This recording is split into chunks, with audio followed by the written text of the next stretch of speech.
નમસ્કાર વિદ્યાર્થી મિત્રો, પ્રકરણ નંબર 9 વિજ્ઞાનની અંદર અંતર્ગોળ અરીસાની અંદર આવતી જે વિવિધ વ્યાખ્યાઓ છે અંતર્ગોળ અરીસા અને બહિર્ગોળ અરીસાની, એ વ્યાખ્યાઓને આપણે સમજીએ તો સૌથી પહેલાં આપણે વ્યાખ્યા સમજીએ છીએ ધ્રુવની.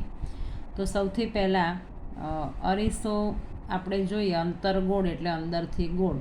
તો વિદ્યાર્થી મિત્રોને પહેલાં અંતર્ગોળ છે કે બહિર્ગોળ એ સમજવું હોય તો આ અંદરનો ભાગને એમને એમ રાખી અને આપણે આમ બહાર લીટી દોરીએ એટલે આપણને ખ્યાલ આવી જાય કે આ અંતર્ગોળ અરીસો છે.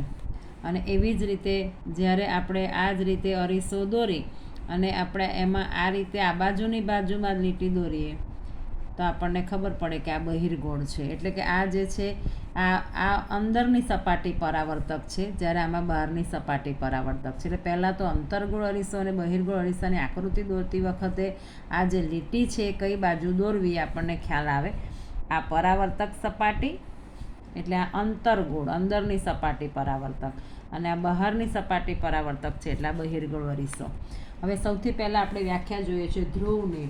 તો ધ્રુવ એટલે કે આપણે એને પોલ કહીએ. તો કે ધ્રુવ કોને કહેવાય? તો કે જે અરીસાની સપાટી છે, આ અરીસાની જે સપાટી છે એ સપાટીનું કેન્દ્ર, એને આપણે ધ્રુવ કહીએ.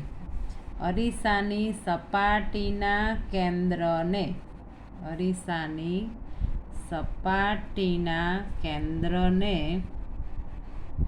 ધ્રુવ કહેવાય છે, જેને આપણે P દ્વારા દર્શાવીએ. અરીસાની સપાટીનું કેન્દ્ર. અહીંયા આપણે 3 કેન્દ્ર ભરવાના છે. હવે ખાસ વિદ્યાર્થીઓ, ધ્રુવ કોને કહેવાય? તો કે અરીસાની સપાટીનું કેન્દ્ર. હવે આપણે બીજું કેન્દ્ર શીખવાના છે, વક્રતા કેન્દ્ર. તો કે આ અરીસો જે ગોળામાંથી બનાવવામાં આવતો હોય, આ ગોળો છે કાચનો, એનો આપણે આટલો ભાગ કાપી લઈએ તો આ જે ભાગ બન્યો, આ ભાગ એ આ અંતર્ગોળ અરીસો. પણ જે ગોળામાંથી બનાવ્યો એ ગોળાનું કેન્દ્ર, એને વક્રતા કેન્દ્ર કહેવાય, જેને આપણે C દ્વારા દર્શાવીએ છીએ. તો વક્રતા કેન્દ્રની વ્યાખ્યા આપણે શીખીએ કે વક્રતા કેન્દ્ર C કોને કહેવાય એની વ્યાખ્યા. તો કે આ અરીસો જે ગોળામાંથી બનાવવામાં આવ્યો છે એ ગોળાના કેન્દ્રને વક્રતા કેન્દ્ર કહેવાય. એટલે અરીસો જે ગોળાનો ભાગ હોય તે ગોળાના કેન્દ્રને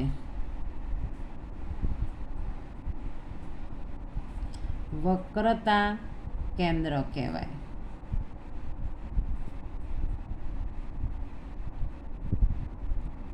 અને એને આપણે C દ્વારા દર્શાવાય.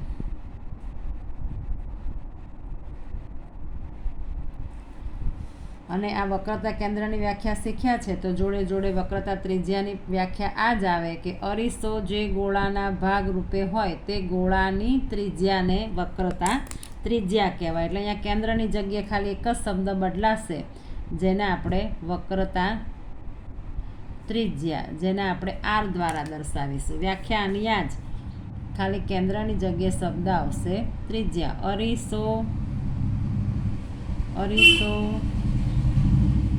જે ગોળાના ભાગરૂપે હોય તે ગોળાની ત્રિજ્યાને વક્રતા ત્રિજ્યા કહેવાય. હવે જેને આપણે R દ્વારા દર્શાવીએ છીએ. એટલે એક કેન્દ્ર આપણે અરીસાનું કેન્દ્ર, જેને ધ્રુવ કહેવાય. અરીસો જે ગોળાના ભાગરૂપે હોય તે ગોળાના કેન્દ્રને વક્રતા કેન્દ્ર કહેવાય. અને હવે આપણે ત્રીજું કેન્દ્ર શીખવાના છે F, જેને આપણે કહીશું મુખ્ય કેન્દ્ર.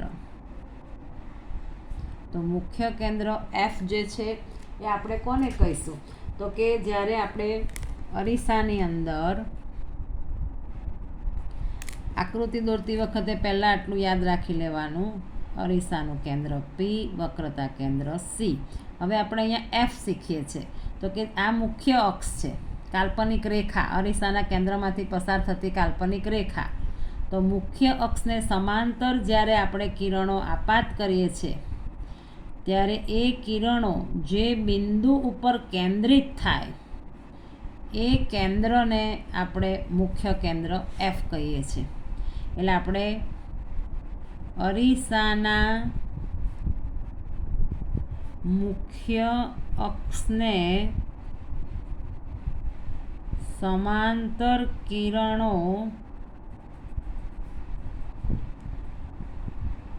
આપાત કરતા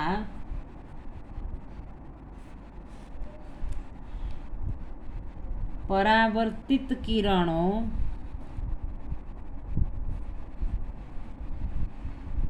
આ કિરણો આપણે આપાત કર્યા અને આ એનું પરાવર્તન થયું. એટલે પરાવર્તિત કિરણો જે બિંદુએ કેન્દ્રિત થાય તેને મુખ્ય કેન્દ્ર એફ કહેવાય છે. અને છેલ્લી વ્યાખ્યા આપણે જોઈ લઈએ છીએ કેન્દ્ર લંબાઈ. તો કે કેન્દ્ર લંબાઈને આપણે સ્મોલ એફ દ્વારા દર્શાવીએ છીએ. તો કે કેન્દ્ર લંબાઈ કોને કહેવાય? તો કે પી એટલે કે ધ્રુવ અને મુખ્ય કેન્દ્ર વચ્ચેનું જે અંતર છે એને આપણે કેન્દ્ર લંબાઈ દ્વારા દર્શાવીએ છીએ. કે ગોળીય અરીસાના ધ્રુવ તથા મુખ્ય કેન્દ્ર વચ્ચેના અંતરને કેન્દ્ર લંબાઈ એફ કહેવાય છે. એટલે આ ધ્રુવ અને આ એફ એ બે વચ્ચેનું અંતર એને કેન્દ્ર લંબાઈ એફ કહેવાય છે. એટલે આપણે ત્રણેય વ્યાખ્યા ધ્રુવ, વક્રતા કેન્દ્ર, વક્રતા ત્રિજ્યા, મુખ્ય કેન્દ્ર અને કેન્દ્ર લંબાઈ અને મુખ્ય અક્ષ તો કે ધ્રુવમાંથી પસાર થતી કાલ્પનિક રેખા જેને મુખ્ય અક્ષ કહેવાય. વિડીયો ગમતા હોય તો લાઈક અને સબસ્ક્રાઈબ જરૂર કરજો. Thank you.